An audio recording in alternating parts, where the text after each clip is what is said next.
Halo, selamat pagi Pak Greg dan teman-teman. Dalam video kali ini merupakan ujian akhir semester mata kuliah Pendidikan Kewarganegaraan. Nah, dalam video kali ini saya akan menjelaskan ulang tentang bab 3, yakni negara, warga negara, dan konstitusi. Nah, langsung saja. Apa sih itu negara? Negara secara terminologi dapat diartikan sebagai organisasi tertinggi di antara suatu kelompok masyarakat yang mempunyai cita-cita untuk bersatu, hidup di dalam daerah tertentu, dan mempunyai pemerintahan yang berdaulat. Nah, menurut Socrates, Plato, dan Aristoteles, konsep negara itu muncul sekitar 400 tahun sebelum Masehi. Nah, secara pengertian sederhana, negara dapat dipahami sebagai suatu organisasi kekuasaan dari sekelompok atau beberapa kelompok manusia yang bersama-sama mendiami satu wilayah tertentu dan mengakui adanya satu pemerintahan yang mengurus tata tertib serta keselamatan sekelompok atau beberapa kelompok manusia. Nah, dalam negara itu kan mesti memiliki unsur-unsur negara. Apa saja Nah, sih? Secara teoretis, unsur negara itu dapat dibedakan menjadi unsur konstitutif dan unsur deklaratif.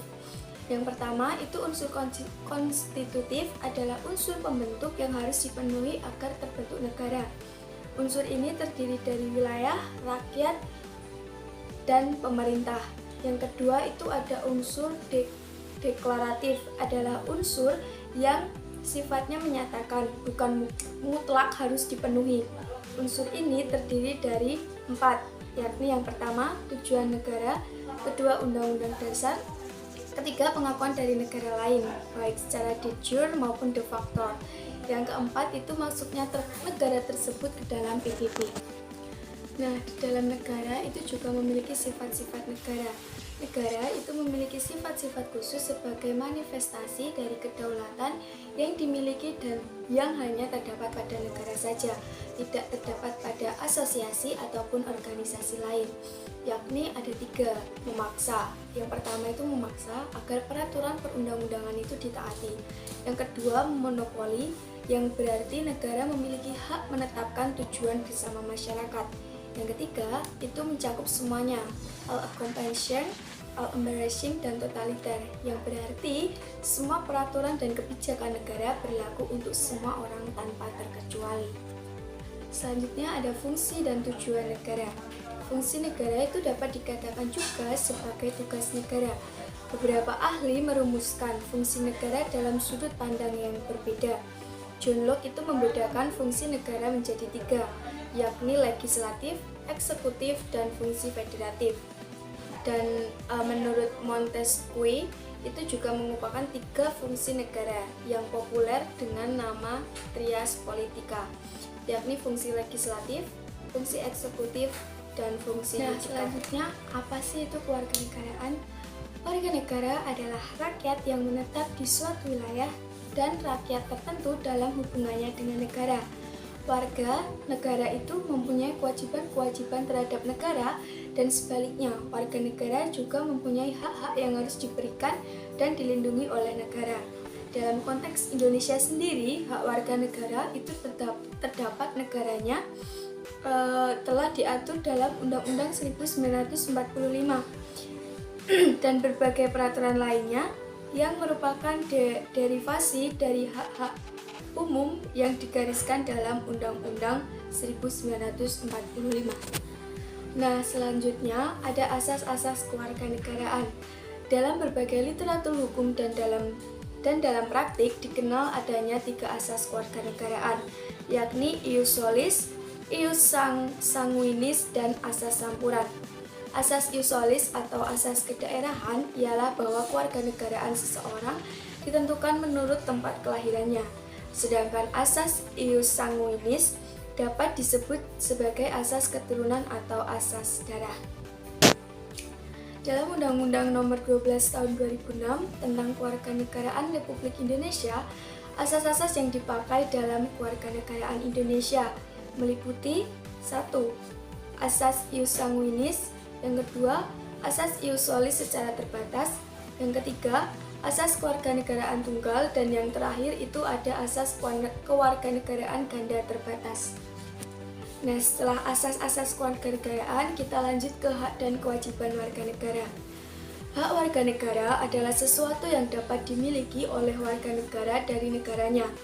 Hak warga negara juga disebut sebagai hak konstitusional warga negara, yaitu hak warga negara yang secara konstitusional diatur dalam konstitusi atau perundang-undangan.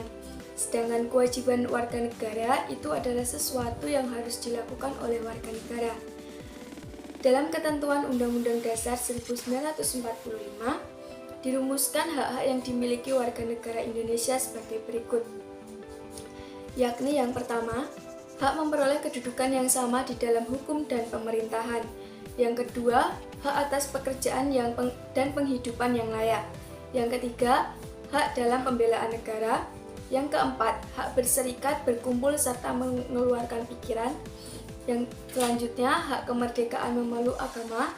Kemudian, hak mendapatkan pendidikan, hak untuk mendapatkan kesejahteraan sosial, dan yang terakhir, hak untuk mendapatkan jaminan keadilan sosial. Undang-Undang 1945 juga mengatur tentang kewajiban warga negara Indonesia, yakni sebagai berikut, ada 4. Pertama, wajib menaati hukum dan pemerintahan. Yang kedua, wajib ikut serta dalam pengupayaan pembelaan negara. Ketiga, wajib ikut serta dalam usaha pertahanan dan keamanan negara. Yang keempat, wajib mengikuti pendidikan dasar. Kemudian ada hubungan negara dengan warga negara. Bentuk hubungannya itu antara lain ada 3, yakni yang pertama, hubungan yang bersifat emosional. Yang kedua, hubungan yang bersifat formal, dan yang terakhir, hubungan yang bersifat fungsional. Nah, ada juga hubungan negara dengan agama. Dalam hubungan negara dan agama itu dapat dilihat dari beberapa paham, yakni ada 3 paham. Yang pertama, paham teokrasi, yang kedua, paham sekunder, dan yang ketiga, paham komunisme. Nah, selanjutnya konstitusi dan undang-undang dasar. Dalam kepustakaan hukum di Indonesia itu dijumpai dengan istilah hukum dasar. Hukum memiliki pengertian yang lebih luas dibandingkan dengan undang-undang. Kaidah hukum bisa tertulis dan bisa tidak tertulis, sedang menunjuk pada aturan hukum yang tertulis. Atas dasar pemahaman tersebut, konstitusi disamakan pengertiannya dengan hukum dasar, yang berarti sifatnya bisa tertulis dan tidak tertulis. Sedangkan undang-undang dasar adalah hukum dasar yang tertulis atau yang tertuang dalam suatu naskah atau dokumen. Dalam konstitusi itu juga memiliki unsur-unsur, yakni undang-undang dasar atau konstitusi negara tidak hanya berfungsi membatasi kekuasaan pemerintahan, akan tetapi juga menggambarkan struktur pemerintahan suatu negara. Dari beberapa pendapat dikemukakan bahwa unsur-unsur yang terdapat dalam konstitusi modern meliputi ketentuan tentang ada 3, yakni yang pertama, struktur organisasi negara dengan lembaga-lembaga negara di dalamnya. 2, tugas atau wewenang masing-masing lembaga negara dan hubungan tata kerja antara satu lembaga dengan lembaga lainnya. Yang ketiga, itu ada jaminan hak asasi manusia dan warga negara. Selanjutnya dalam konstitusi itu juga ada sebuah perubahan konstitusi, yakni yang terpenting itu bahwa perubahan itu didasarkan pada kepentingan negara dan bangsa dalam arti yang sebenarnya, dan bukan hanya karena kepentingan politik sesaat dari golongan atau kelompok tertentu. Weir mengemukakan bahwa perubahan konstitusi dapat terjadi dengan berbagai cara, yakni yang pertama ada perubahan resmi, yang kedua penafsiran hakim, dan yang terakhir itu kebiasaan ketatanegaraan atau konvensi.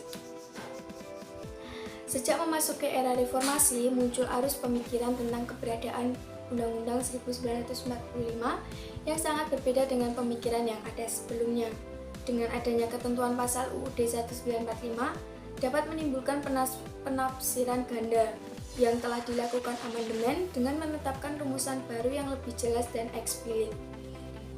Berkaitan dengan ketentuan sistem pemerintahan yang tidak tegas antara presidensial dan parlementer melalui amandemen UUD 1945, ditegaskan sistem pemerintahan presidensial dengan munculnya ketentuan bahwa presiden dipilih secara langsung oleh rakyat. Dan yang terakhir itu ada peranan konstitusi dalam kehidupan bernegara. Secara umum, itu dapat dikatakan bahwa konstitusi disusun sebagai pedoman dasar dalam penyelenggaraan kehidupan negara agar negara berjalan tertib, teratur, dan tidak terjadi tindakan yang sewenang-wenang dari pemerintah terhadap rakyatnya. Menurut Strong tahun 2008, tujuan konstitusi itu adalah membatasi tindakan sewenang-wenang pemerintah yang menjamin hak-hak diperintah dan menetapkan pelaksanaan kekuasaan yang berdaulat. Baik Pak Greg, mungkin itu saja dapat saya sampaikan. Terima kasih, mohon maaf jika ada yang kurang berkenan. Sampai jumpa.